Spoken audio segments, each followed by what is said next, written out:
Boa tarde, pessoal. Sejam bem-vindos a mais uma aula do canal. E na aula de hoje a gente vai estar falando como é que algumas pessoas se curaram do HIV e entendendo algumas possibilidades de terapias futuras. Antes de mais nada, eu gostaria de perguntar de vocês se vocês sabiam que existem algumas pessoas que já nascem resistentes ao HIV. Sabiam disso? Acredito que não. Inclusive, vocês devem estar se perguntando como que isso seria possível, não é? Teve uma aula passada que eu expliquei para vocês como é que o vírus ele entra nas nossas células. E para ele entrar nas nossas células, ele precisa de um receptor TCD4 que está na célula, então ele precisa reconhecer esse receptor TCD4 através de uma proteína viral que é chamada de GP120. E essa proteína viral GP120, ela também reconhece uma outra proteína que é chamada de proteína ou receptor CCR5.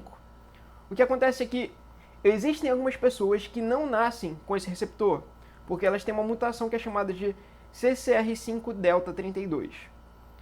Graças a essa mutação, nessas pessoas que são resistentes ao HIV, quando a proteína GP120 ela encontra a nossa proteína aqui, ó, de membrana da célula TCD4, ela consegue reconhecer. No entanto, ela tenta reconhecer também a proteína CCR5.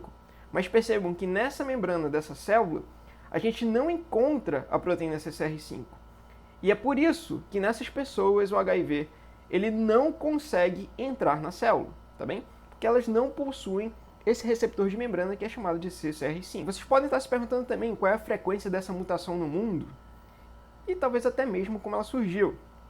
Mas vale a pena dizer o seguinte, que ela não está presente em todo o mundo. Está presente em alguns países e ela é mais frequente na Europa, mais especificamente numa região da Europa que é conhecida como Escandinava. Lá na Escandinava, até 10% da população apresentam essa mutação.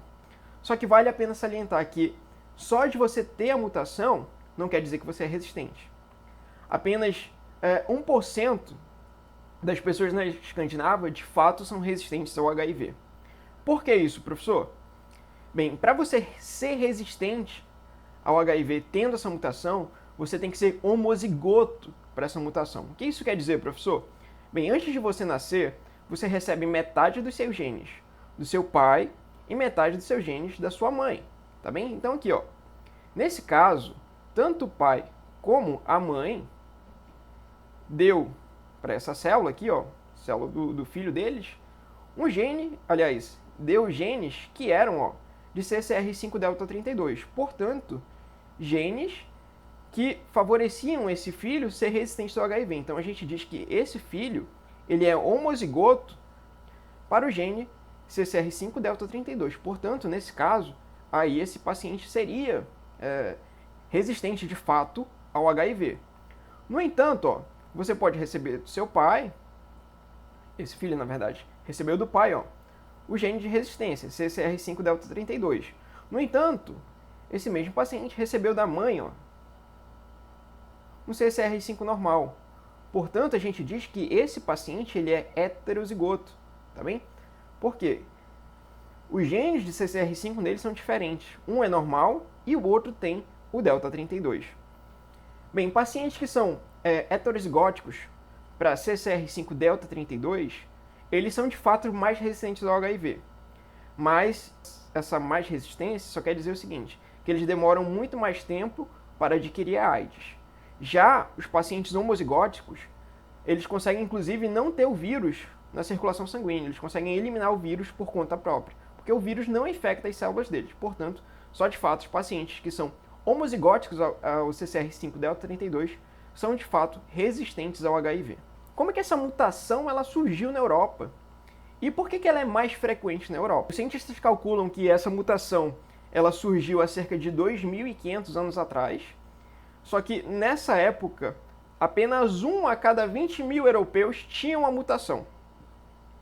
O que é bem diferente de hoje, porque hoje aproximadamente 1 a cada 10 europeus da Escandinava tem a mutação. Então isso significa dizer que alguma coisa entre 2.500 anos atrás e hoje aconteceu.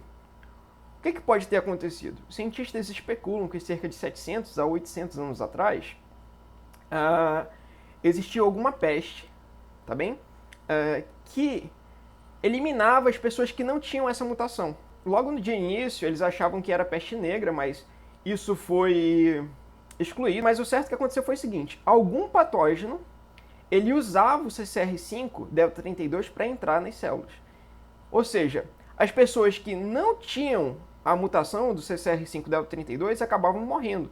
Então aqui, ó, a gente tem a eliminação das pessoas que não têm a mutação, ó. Não tem a mutação, então essas pessoas elas foram morrendo. E aí ainda sobrou algumas pessoas que tinham que não tinham a mutação, na verdade, aqui, ó, sem a mutação. No entanto, todas as pessoas que tinham a mutação eram resistentes a essa praga, tá bem?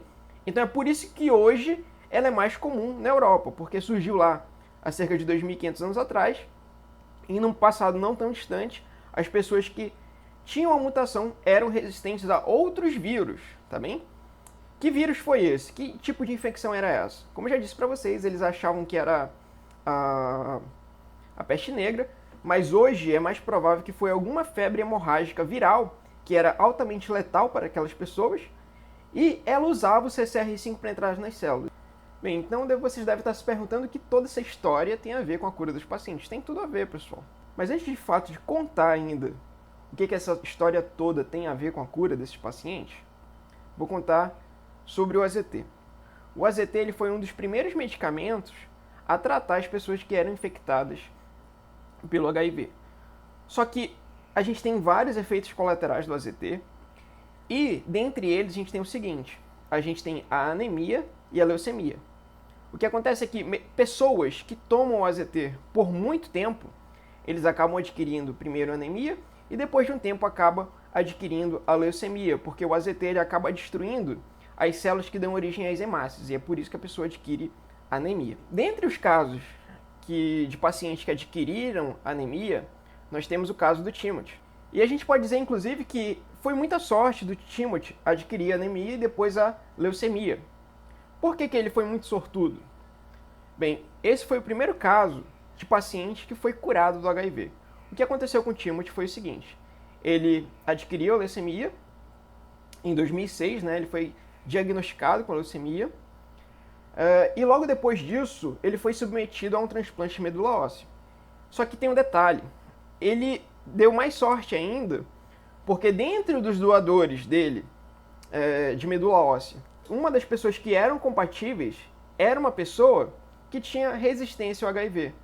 Por que essa pessoa tinha resistência ao HIV? Porque ela tinha a mutação que eu já falei para vocês, aquela chamada lá CCR5 delta 32. Delta 32, tá bem? Então, no caso do Timothy, o que aconteceu para ele ser curado, ele foi o primeiro paciente a ser curado no mundo, foi que ele recebeu a medula óssea de um paciente que já era resistente ao HIV. Então, quando ele recebeu essa medula óssea, ele teve um novo sistema imune completamente diferente do que ele tinha antes. E esse sistema imune que ele adquiriu já era resistente ao HIV. Então, esse novo sistema imune conseguiu combater a infecção de HIV que ele tinha no corpo. Isso foi em 2010. Então, vocês podem começar a pensar: pô, professor, então isso poderia curar todos os pacientes com HIV? Bem, pessoal, infelizmente não. Por quê? A gente tem que, para doar a medula óssea, a gente tem que ter a compatibilidade entre os pacientes, tá bem? E para a gente doar a medula óssea de um paciente para o outro, a gente tem que pegar o paciente doente e destruir toda a medula óssea dele para ele poder receber a nova medula óssea do paciente que seria resistente.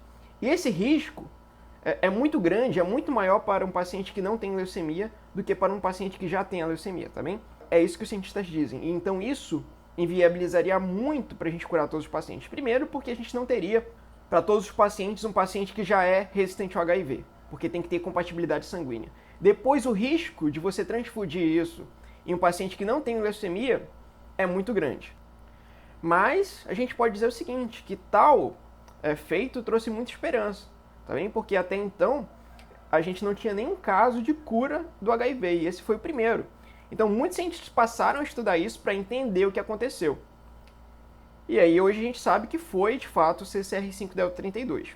Mas eu sempre gostei de ler sobre o assunto, e em 2015 teve uma terapia que eu achei bem interessante, que ela não foi utilizada além do laboratório, além dos testes laboratoriais, mas foi o seguinte: eles trabalharam com terapia gênica. O que acontece na terapia gênica é o seguinte, pessoal: a gente tem um vírus, que primeiramente ele é mau, a gente consegue tirar todos os genes maléficos dele, e a gente pode injetar dentro dele alguns genes do nosso interesse. E nesse caso, em 2015, o que eles fizeram foi o seguinte: eles pegaram genes que produziam um anticorpo específico contra o HIV. Então, eles injetaram esse vírus nas células musculares dos pacientes, e aí agora, depois de um tempo, o músculo dos pacientes começaram a produzir anticorpos que eram específicos contra o HIV. Aqui, ó, anticorpos. O que aconteceu foi o seguinte, foi uma coisa incrível, ao meu ponto de vista, foi porque esses pacientes, só com esses anticorpos que o próprio músculo deles estavam produzindo, eles ficaram cerca de 27 dias com níveis indetectáveis de HIV. Para quem não sabe, você pode demorar inclusive anos tomando os medicamentos antirretrovirais que atualmente são disponíveis pelo SUS para você adquirir esses níveis indetectáveis. E somente com esses anticorpos, em 27 dias eles ficaram indetectáveis. Isso é impressionante. É impressionante mesmo. E detalhe, eles não utilizaram nenhum outro medicamento, só essa terapia gênica. Então, a cura deve estar muito próxima mesmo. Não é à toa que agora, em 2019, já teve um dos primeiros casos que só com terapia medicamentosa, aqui no Brasil, o paciente aparentemente foi curado. Bem, mas além dessa outra terapia gênica, nós tivemos também uma terapia gênica em 2016 com CRISPR-Cas9. Para quem nunca ouviu falar, esse CRISPR-Cas9 ele é uma ferramenta molecular que a gente consegue cortar cirurgicamente o DNA. Foi uma evolução muito grande para a ciência e o que levou alguns cientistas a fazerem o seguinte: um grupo de cientistas eles pegaram sangue de pacientes que eram contaminados pelo HIV e com essa ferramenta de CRISPR eles conseguiram tirar o genoma do HIV dos linfócitos de alguns pacientes em laboratório. Então tá aqui, ó. Essa região preta seria o genoma do HIV, toda a região vermelha seria o genoma dessa célula, o genoma normal. Então essa enzima aqui, ó, que é a enzima vermelha, seria a enzima CRISPR. E o que ela está fazendo aqui nessa célula é o seguinte: ela está retirando esse genoma do HIV. Então em uma próxima etapa, o que a gente veria seria mais ou menos isso, ó. O DNA da célula intacto e o genoma do HIV excisado, tá bem? Em uma próxima etapa, esse genoma seria eliminado da célula. Então foi isso que os cientistas conseguiram fazer lá em março de 2016, mais ou menos. Ao meu ponto de vista, isso já seria uma cura eficiente naquela época, né? Só que em aproximadamente outubro do mesmo ano, eles já mostraram que o vírus, depois dessa excisão, depois de algum tempo, ele conseguiu se adaptar e fugir dessa ferramenta CRISPR para não ser mais excisado, tá bem? Então, mas isso foi o início de algo novo, tá bem? A gente nunca tinha feito isso antes, a gente nunca conseguiu tirar totalmente o genoma do HIV de uma célula humana, tá bem? Isso foi um feito impressionante. Bem, mas em 2018, utilizando a mesma ferramenta CRISPR, alguns cientistas chineses, um cientista chinês na verdade, ele começou a brincar disso. Inclusive, foi uma repercussão muito grande no mundo científico, porque diziam que ele estava querendo brincar com Deus. De Deus, na verdade. Por quê? O que ele fez foi o seguinte: lembra daquele CSR5-Delta32 que eu falei para vocês? As pessoas não expressam na sua membrana das células o CCR.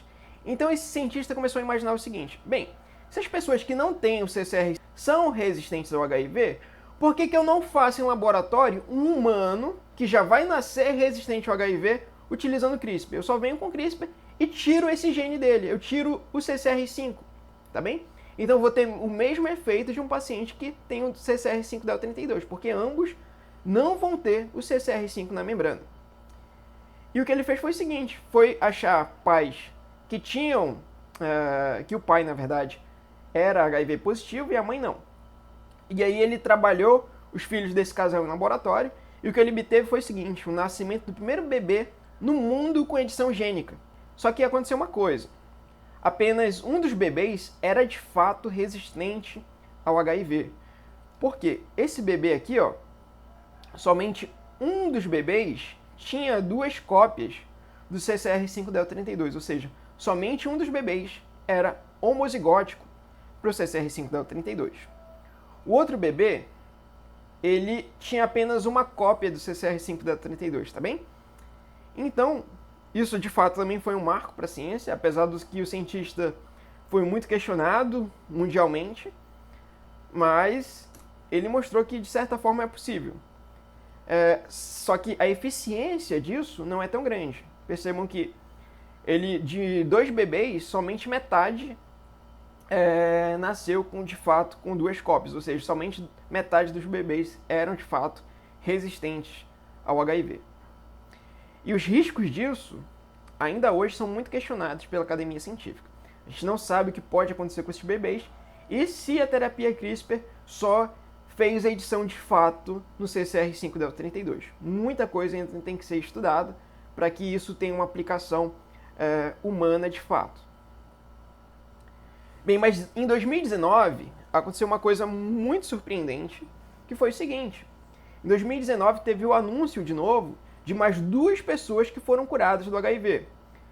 E essas 2 novas pessoas, elas foram curadas usando a mesma terapia que foi utilizada para o Timothy. Esses pacientes eram pacientes com leucemia, e esses pacientes com leucemia, eles receberam a medula óssea de pacientes que eram resistentes ao HIV.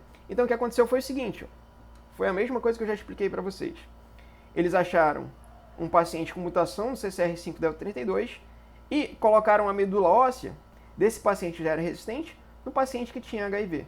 Depois de um tempo, o novo sistema imunológico que esse paciente com HIV recebeu ajudou a combater o vírus no seu corpo. E esse paciente está há mais de 2 anos, agora chegou a mais de 3 anos, que ele está com nível indetectável de HIV na corrente sanguínea. Então, pessoal, a aula de hoje foi isso. Espero que vocês tenham gostado. Se gostaram, deixem o seu like aqui, se inscrevam no canal e compartilhem com seus amigos para que eles também tenham acesso a essa informação. Então, até a próxima aula, pessoal. Boa tarde a todos.